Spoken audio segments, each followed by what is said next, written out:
Halo semua, sebelumnya izinkan saya memperkenalkan diri terlebih dahulu. Nama saya Airlangga Petit Gayuhan dengan NIM 231440013.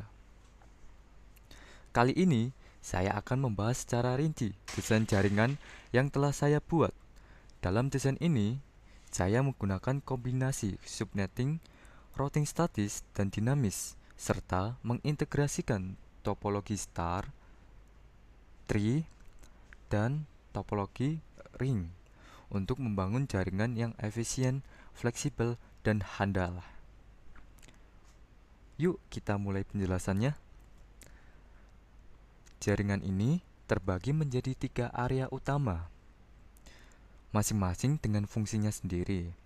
Di area 10, mengelola perangkat di building 1 dan building 2 dengan media kabel untuk stabilitas tinggi. Lalu, di area 20, berisi server internal seperti server DNS dan server aplikasi untuk mendukung kebutuhan internal dan akses internet. Dan yang terakhir, di area 30, fokus pada perangkat wireless seperti laptop, tablet, dan smartphone yang mendukung mobilitas pengguna. Semua area terhubung melalui router utama menggunakan kombinasi routing statis dan dinamis yang memastikan koneksi yang efisien antar area. Di dalam desain ini, subnetting digunakan untuk membagi jaringan menjadi beberapa segmen kecil. Berikut pembagian subnetting yang akan saya jelaskan. Di area 10, memiliki 2 building yang masing-masing dihubungkan melalui router X dengan subnetting 255.255.255.0. Subnet ini memungkinkan setiap area memiliki hingga 254 host dengan IP rentang 192.168.1.0/24 sampai 192.168.1.255/24 untuk building 1, dan untuk building 2-nya menggunakan rentang IP 192.168.2.0/24 sampai 192.168.2.255/24.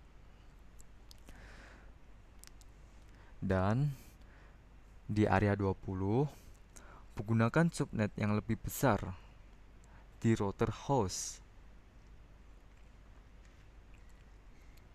yaitu 255.0.0.0 dengan rentang IP 8.0.0.0 sampai 8.255.255.255. Untuk ini cocok pada skala besar yang membutuhkan jaringan lebih luas dengan banyak host mendukung hingga jutaan perangkat.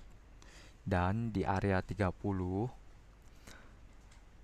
memakai subnetting di router Y, yaitu 255.255.255 maaf 255.255.255.0 dengan rentang IP 192.168.5.0/24 sampai 192.168.5.255, menyediakan ruang untuk lebih banyak perangkat di dalam area tersebut dan membagi jaringan menjadi segmen lebih kecil dengan rentang IP ini. Oke.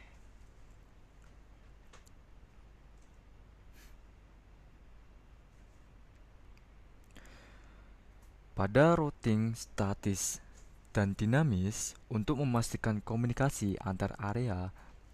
Jaringan saya atau desain saya ini menggunakan kombinasi routing statis.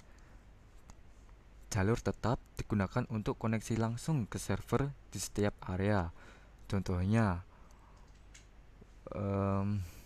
rute ke 192.168.1.0/24 di area 10 atau 8.0.0.0/8.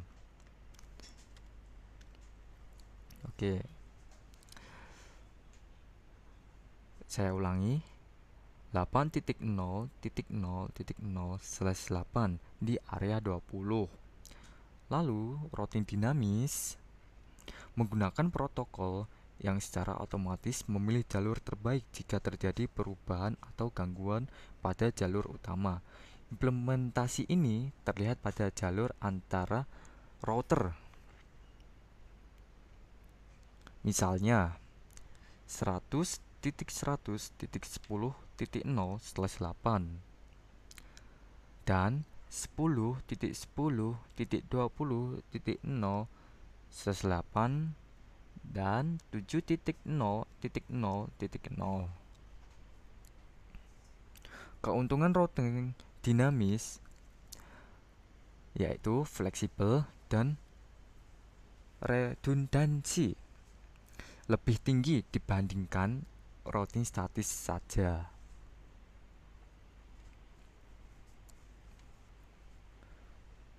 Oh ya, penggunaan topologi dalam jaringan saya ini penggunaan topologi dalam jaringan saya menggabungkan 3 topologi untuk memenuhi kebutuhan. Topologi star terletak di area 10 menggunakan switch di building 1 dan building 2 sebagai pusat koneksi perangkat seperti PC, laptop, dan server. Lalu, di area 20 ini menggunakan topologi star juga, menggunakan switch untuk menghubungkan server DNS dan server internal. Lalu yang terakhir di area 30 sama halnya seperti area 10 dan area 20 menggunakan topologi star, menggunakan switch yang menghubungkan ke access point untuk perangkat wireless. Keunggulannya mudah dikelola dan stabil untuk koneksi lokal. Lalu, di topologi tree terletak pada router utama, bertindak sebagai root yang menghubungkan semua area. Switch di setiap area switch ini di area 10, lalu di area 20, di area 30 menjadi cabang yang menghubungkan perangkat-perangkat klien. Keunggulannya, struktur hierarki memudahkan pengelolaan jaringan besar. Dan yang terakhir, topologi ring atau cincin terletak pada jalur antara router X, router host, dan router Y, membentuk struktur pelingkar dengan router dinamis. Keunggulannya memberikan jalur alternatif jika salah satu jalur gagal, meningkatkan redundansi. Oke,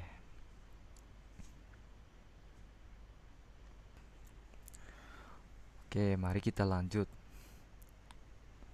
Desain ini atau jaringan saya menggunakan media komunikasi campuran untuk memenuhi kebutuhan perangkat tetap dan mobile. Yang pertama, menggunakan nirkabel. Ini contohnya dari switch ke PC. Ini menggunakan nirkabel di area 10, di area 20.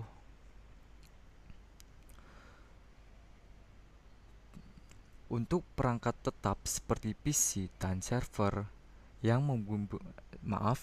membutuhkan koneksi stabil dan cepat.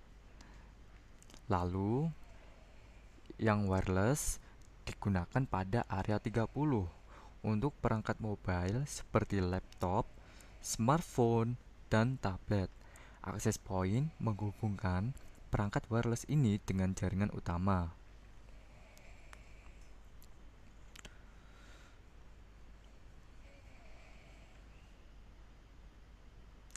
Keunggulan pada desain saya, yang pertama, redundansi tinggi. Dengan jalur routing dinamis, jaringan tetap aktif meskipun terjadi kegagalan pada salah satu jalur. Lalu, yang kedua, efisiensinya pengelolaan. Subnetting Yang kedua, efisiensi pengelolaan. Subnetting memungkinkan pembagian lalu lintas data antar area untuk mengurangi beban jaringan. Yang ketiga, fleksibilitas. Topologi hybrid mendukung pengembangan jaringan di masa depan. Dan yang terakhir, kinerja optimal. Media nirkabel dan wireless disesuaikan dengan kebutuhan perangkat. Untuk mengetahui agar router X, lalu router host, dan router Y saling menghubungkan, saya akan mencoba mengirim email dari PC user 1 di area 10 building 1 ke area 20 di server PT Airlangga. Biasanya awal ini menandakan dalam aplikasi ini mungkin terjadi bug, maka saya akan mengirimkan pesan ulang dari PC user 1 area 10 ke area 20 server PT Airlangga, dan terjadinya sukses atau berhasil. Oke, kita lanjut dengan mengirim email ke building 2 area 10 dari PC user A ke area 30 yang menggunakan wireless ke laptop PT, laptop kukuh. Maka sama seperti yang pertama kita lakukan, yaitu terjadinya bug, maka kita akan mengulangi lagi dengan mengirim PC user A ke laptop PT, laptop kukuh, dan hasilnya sukses. Oke, itulah penjelasan lengkap desain jaringan ini yang menggabungkan subnetting, routing statis dan dinamis, serta berbagai topologi untuk menciptakan jaringan yang efisien, handal, dan fleksibel. Jika Anda merasa video ini sangat bermanfaat, jangan lupa untuk like, share, dan subscribe. Terima kasih telah menonton dan sampai jumpa di video berikutnya.